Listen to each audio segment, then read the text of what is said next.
Today's webinar is about how to find time for continuous improvement. Presenting the session today is Rebecca Kennedy. Rebecca is the Director and General Manager of CTPM, the Centre for Australasian TPM Lean and CI. She is an organisational development and change management professional with a track record in delivering major business transformation programs. I hope you enjoyed today's webinar, and I will now pass you over to Rebecca to get started.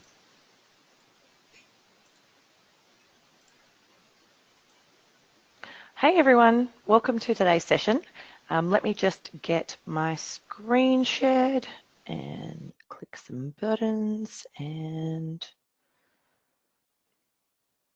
one more.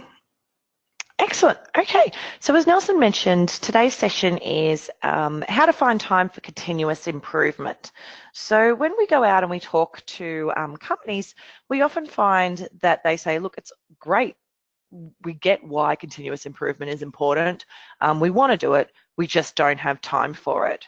And it's a little bit of a chicken and an egg scenario of going, well, if you can do the continuous improvement, it will free up time. But how do you get that time to start with? So what I want to share with you today is the strategy or the order of activities that will start to free up the time to allow you to invest in continuous improvement and make that part of your overall operational strategy. So today's presentation, we're going to do a quick recap of the core principles of Lean.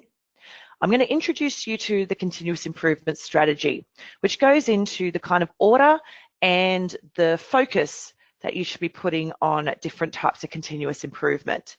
We'll then go into each of those key parts, and we're specifically going to talk improvement today, which you do through daily management. I'll stop throughout for any questions, but as Nelson said, if you have any, please raise your hand throughout and we will get to you. So first of all, a recap on the core principles of Lean. If you had the opportunity to attend one of our other free webinars where we talk through an introduction, I always go back to these principles. Because this is ultimately what we're trying to do if we're getting a continuous improvement culture into our business, but also building a strategy around it. And the most important principle of Lean is putting the customer at the heart of what we do. We want to make sure that all value is defined from the customer's perspective.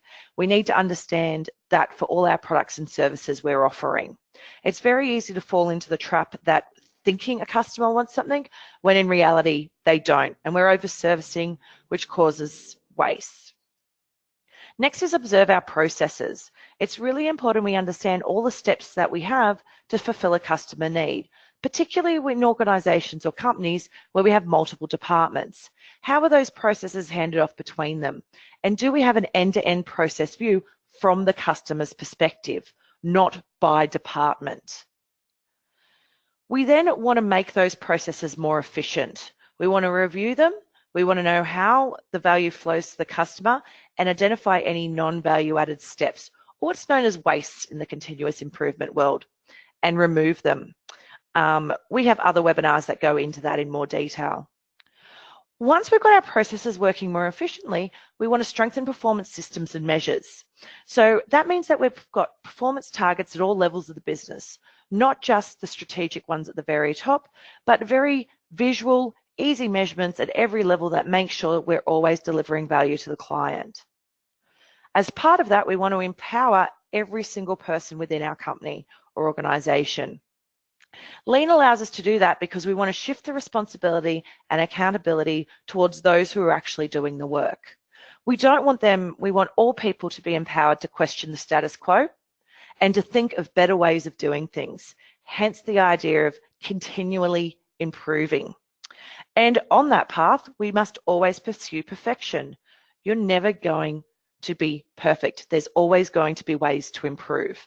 It links to that, don't be happy with status quo. So that is the core principles of Lean. So everything we do comes back to keeping those in mind and striving towards them. So, too busy for continuous improvement? I hear this all the time. I experience it myself when I go into companies and in my previous roles. One of the biggest reasons we hear why businesses struggle to create a culture of continual improvement is that they're simply too busy. And why are we too busy? It's because the business landscape's changed. We know customers expect faster, higher quality delivery for the same or lower rates. Everything's at their fingertips these days, and they expect everything they get to be the same. Performance expectations within our businesses are increasing, and we're expected to achieve those with budgets that are either static or declining. Basically, everyone is trying to do more with less. It doesn't matter what level of the business you are, that is the reality of today's world. So just some little pictures to give you a visual of the trap we're falling into with putting our head down and getting on with trying to deliver things faster and quicker, but with less resources. We've got our cavemen here, head down, they're moving their rubble, and their mate behind them saying, hey, I've got an idea. How about we use round wheels instead of square? No thanks, we're too busy. No time to make that. This guy trying to chop down a tree and his mate's got a chainsaw. Nope, head down. I can't see what else is going on around me. Just let me get on with the job. We've got an army here. Not sure about the historical exact of this, a machine gun coming into a medieval war, but the king saying, I don't have time to see any crazy salesmen. I have a battle to fight. Little alone did he know the salesman had a machine gun, which would make the battle much quicker. And lastly, some Lego men, all paddling their boat with their hands. And once again, somebody on the sideline saying, hey, I have an idea. We could do this a better way. Sorry, too busy. We've got KPIs to hit. We've got work to deliver. We don't have time for this. And I imagine all of you have felt something, not to these extremes, but along those lines. Head down, very focused on the task that you're doing. Can't get your head above water to see, is there a better way to do it? So how do we find time for continuous improvement? At the very beginning, I mentioned a little bit of this chicken or the egg first. It's how do we actually start small to make sure we continually free up time so that we can build a culture and a strategy around it. So we've identified 3 key areas to achieving a culture of continuous improvement. First one is reactive improvement, 2 is a stable work plan, and then 3 is proactive improvement. Reactive improvement is your day-to-day. It's the ability to rapidly identify issues or errors that impact delivery. Now, that may already happen, but the trick to this is then resolving them and most importantly, ensuring they don't happen again. That your teammate down a couple desks from you or in another department doesn't hit the same error next week and then they spend all the time trying to resolve it when you already know how to. It's how do we find ways to resolve issues as soon as they come up and learn from it and share that learning. That is reactive improvement. I'm going to go more into that later. Stable work plan is when everyone knows what they're doing and how and by when, with minimal disruption due to changes in priorities and deliverables. We want to be as clear as possible on what we're trying to achieve, whether it be per day, per week, fortnightly. We want to have a plan, and as much as possible, we want to stick to it. We don't want to get halfway through the day or even a few hours into it and somebody comes along and says, this is now priority. And we've got to stop what we're doing and change our tasks. Now, often getting towards a stable work plan is impacted by some of your reactive improvement. So the stronger you get that, the more you can work towards a stable work plan. And the reality exists that sometimes you may only have a partial stable work plan just to the nature of your business. But usually what we found is every portion of work any company does can be stable, and then there's a percentage that has to be reactive due to the nature of the request they receive. The key to that is really driving out your week so that you put aside when the stable work will be done versus when the reactive work will be done. And then you've got more time to balance between the two.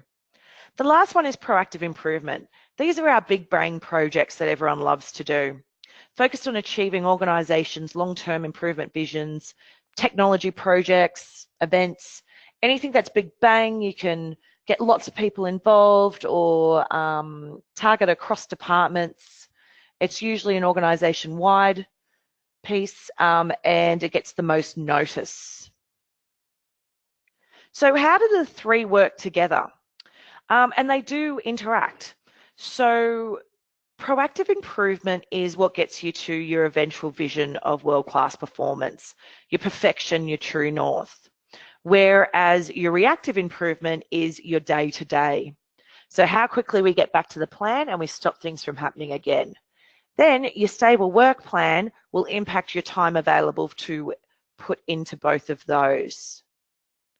We've just got a little graph there showing proactive improvement goes up, reactive improvement is fairly straight but drops down as you come across incidents.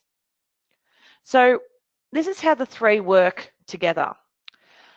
What we've found historically is companies, organisations will start off with doing a proactive improvement. So we've found if reactive improvement and the stable work plan is poor, an organisation doesn't have time for doing those big proactive improvement projects. So what often happens is they start off with really good intentions, and you can see the very first box at the start of the screen, start of the table, the red and the blue. So they're spending a little bit of time on reactive improvement, but they're doing their big bang proactive improvement project. Now, because they haven't invested enough time in reactive improvement, the next cycle where they want to do another big project, they're losing less time for it. So they can't invest in the big pieces and the reactive improvement stays the same, ongoing and ongoing. And it makes it very difficult to reach world-class performance. They find very little progress after many years. Even after 1 year, you start to lose buy-in from your employees and also from leadership because you're not getting the expected turnaround. And this is simply because your big proactive improvement projects go for longer than you expected. You're not getting the outcomes that were maybe being promised, and everybody reprioritizes their day-to-day delivery over those big projects. Whereas if we upfront invest more time in reactive improvement, getting smaller fixes, 80-20 rule, let's get lots of our 80 small issues fixed on a daily basis and share those learnings across the organisation, we then start reducing those errors down. They happen less and less, and it means we free up time for those big projects. So organisations that focus on achieving effective daily management through reactive improvement and a stable work plan find there is then more time for everyone to work on proactive improvement. This means that the organisation can then eventually achieve their goal of world-class performance. So this is a really tricky, it's not a hard piece to get your head around. On paper, it makes sense, but it sometimes can be a hard sell within an organisation, particularly if you're going to management for the first time and saying we want to do continuous improvement. They want to see results quickly, and reactive improvement is lots of little things happening consistently over time. And so it's very important that the three key parts of this strategy are known and understood across the organisation to move it forward. What can also happen is maybe you start with a proactive improvement to get buy-in and show an improvement working, but then you go back to focus on reactive improvement. And that's something that I've seen start to work really well in organisations I've been working with as they start their continuous improvement journey. An upfront proactive improvement project cycle and will get buy-in, and then we can move back to the best practice of reactive improvement. Okay, so the key learning from this is to achieve a culture of continuous improvement, organisations need to be very good at both reactive and proactive improvement. It's not one or the other. They need to be done together. And often your reactive improvements, your reactive work, identifying small issues, will end up becoming some of the topics that the proactive project teams will work on. Unfortunately, as I said, many organisations get so caught up and focused on proactive improvement projects and initiatives that they lose sight of the importance of the effective reactive improvement and the stable work plan. So the daily firefighting, but learning from that firefighting, and ensuring it doesn't happen again gets lost. Effective reactive improvement and a stable work plan are the critical foundations for proactive improvement, for finding the time to do proactive improvement. Because without that, people are easily distracted and we get into poor daily management practices, the firefighting I mentioned, and hence we don't devote the time to proactive improvement. So I'm just going to hold there and see if there's any questions.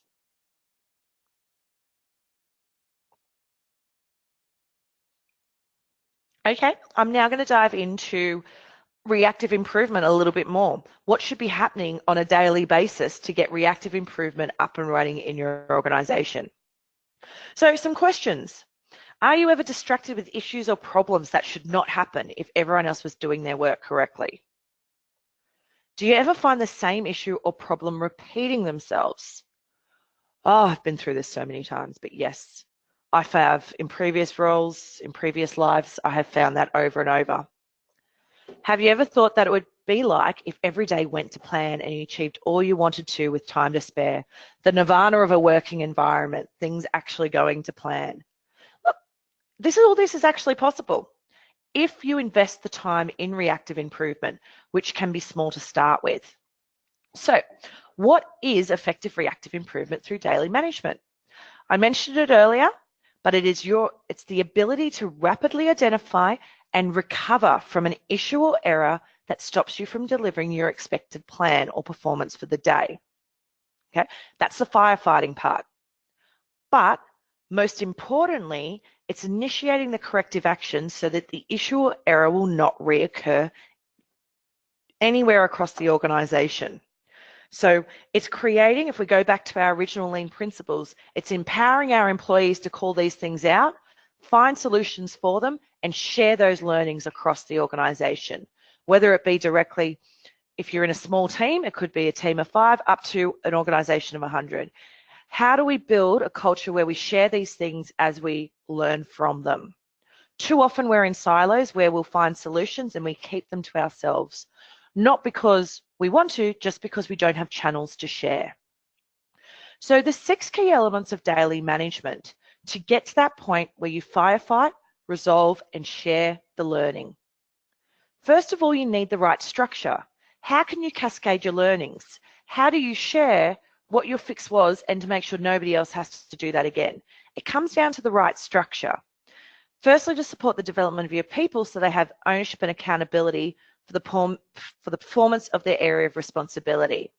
You want to make sure that the teams who are doing the work on a daily basis have the right structure to raise what they find, how they solved it, and share that up the channel where it also can then cascade back down. So structure is very important. Next, we need to make sure we have effective leaders that ensure staff aren't working down a level. What often happens is team leaders are right in there in the mix with their team, firefighting, but not ever stepping back to resolve, to ensure the issue doesn't happen again and sharing that learning. So we need to make sure we're giving our leaders the opportunity and empowering them to actually be a leader. Appropriate measures. What are some really easy measures we can have in place to make sure those success factors and goals? Daily review meetings are the channel that we discuss the issues and areas we've come across and how we've managed to fix them and make sure they don't happen again. Daily review meetings, along with the structure, is where the information comes out as to what the issues are. It gets channeled up the structure and then cascaded back down so that everybody is aware of what's happening. Information centers are our visual way to display trending performance and also another way for us to identify issues as they happen. Next is upskilling all of our staff with frontline problem solving and root cause analysis skills. So when they do come across issues and things that stop them from delivering what they need to, they know how to resolve it. They can actually do problem solving on the spot to make sure it doesn't happen again, not just fix the one-off. And then, as I keep coming back to, that rapid sharing of learning. capability across teams and across the organisation, whether that be through the daily review meetings and the structure, or we find other channels to share that through. If we put these 7 pieces in place, we then have effective daily management, which runs our reactive improvement. So if you were to think about how yesterday went, so normally daily management meetings is an opportunity for a team to come together and reflect on the previous day. So did you achieve your plan for yesterday? At the start of the day, you would have known what you wanted to get done, what you needed to get done. Did you actually do that? If not, why not? What was the causes for pause? What stopped you? Issues, errors, interruptions, people asking questions?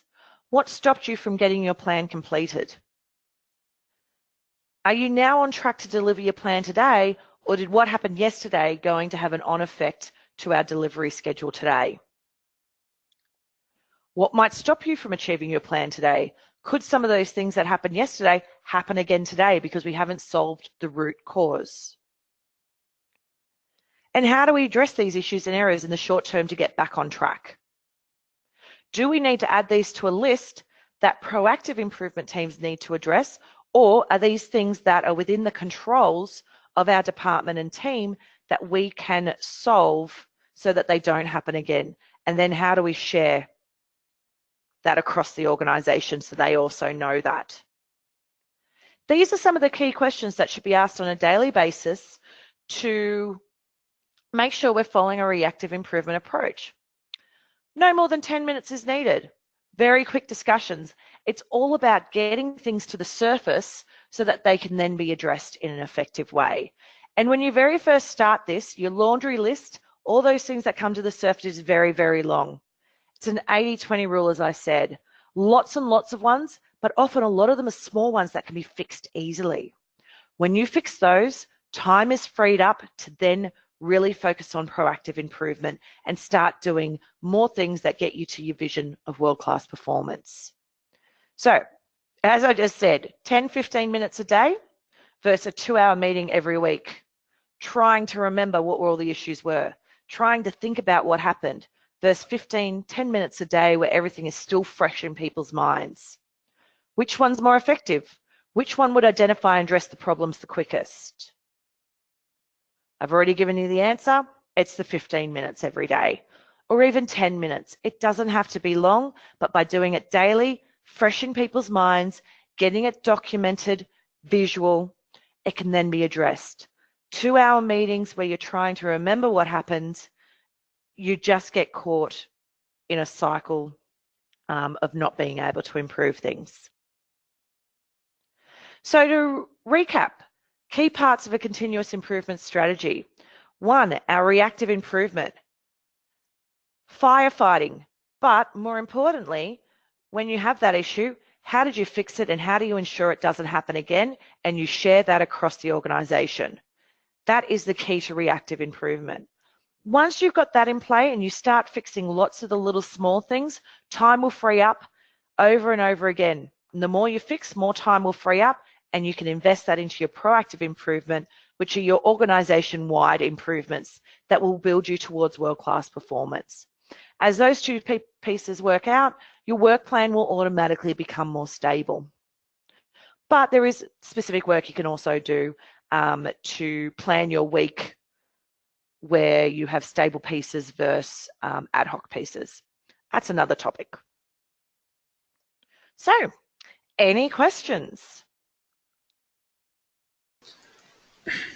Okay, thank you very much, Rebecca. As Rebecca said, if you have any questions, please press the raise your hand button now or type in your question in the control panel box provided.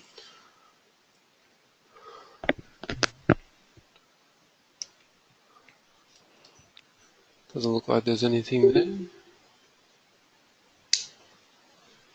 Okay, thanks again, Rebecca, for the presentation. Thank you, everyone, for attending.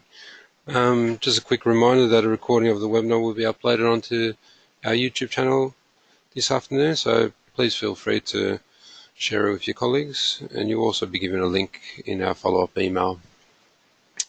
If you do have any questions on today's session, please feel free to contact us at any time. Rebecca will be happy to respond to your questions. On behalf of everyone at CTPM, thank you for attending, and we hope you enjoy the rest of your day. Thank you. Thanks.